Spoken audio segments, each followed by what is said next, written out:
The challenges around engagement are, to be honest, universities, because we are such big businesses with so many complexities, necessary bureaucracy, all kinds of red tape, and it's very hard to move things. Added to that, the constraints we've already mentioned, time, expertise and resources, it can be really hard to shift things. So I think as universities we really struggle. We have curriculum that is modularised, so it's taught like this.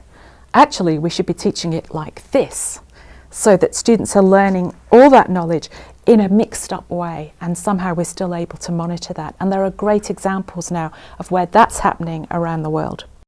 Another challenge, of course, is the changing landscape of higher education, with the massification of higher education and the political agenda, which in our case and in the case in many countries is starting to measure graduate outcomes, graduate success.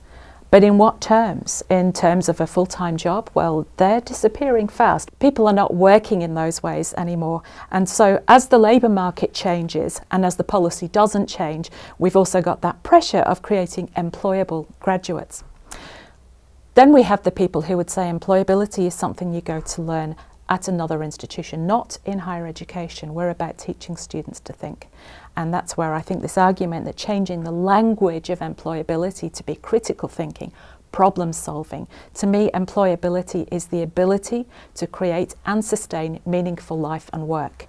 It's that enables graduates, that ability to create and sustain work that enables graduates to succeed. So if we shift that thinking around from the functional skills like writing a resume to the cognitive skills about how you actually create and manage your life and work, then we have some really good opportunities. That's when we can start to look at other models around the world where we have degrees in nursing, a wonderful example of a paramedic degree where students come into the building and they don't know what they're going to find. So they might find an ambulance, 2 bodies, an electric wire, somebody sobbing in the corner. And what they do is they ascertain what's going on in that situation and they resolve it. Now, nobody gives them any instructions and the teachers become facilitators, but that's an accredited program, and still we're able to track the learning outcomes and to track the success of those students to fulfill the needs of that unit. That's the kind of thing we need to be looking at.